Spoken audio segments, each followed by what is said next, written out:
Most people get this wrong. They assume Citadel Pay Advance is just another high-fee payday app. The surprising truth in 2026 is that it has evolved into a faster, smarter, and more flexible platform for managing short-term cash needs. Here's how it works. Citadel Pay Advance allows users to access a portion of their earned wages or request a short-term advance.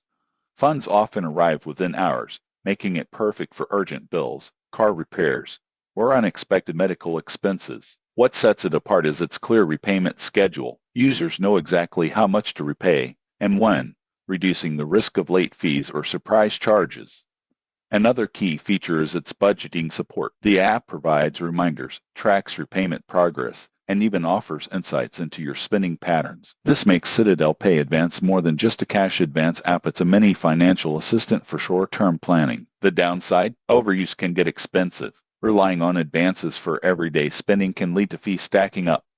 The best approach is to use Citadel Pay Advance occasionally and responsibly. Tips for smart use. 1. Only request advances you can repay on time. 2. Keep an eye on the repayment schedule to avoid late fees. 3. Use the budgeting tools to track your overall spending. Who benefits most? People with a steady income who occasionally need fast cash. Those with irregular income or poor repayment habits may face higher costs. In conclusion, Citadel Pay Advance in 2026 is fast, practical, and user-friendly, but only when used wisely. Treat it as an emergency tool. Plan repayments carefully and track your spending. Subscribe for honest app reviews and practical financial tips.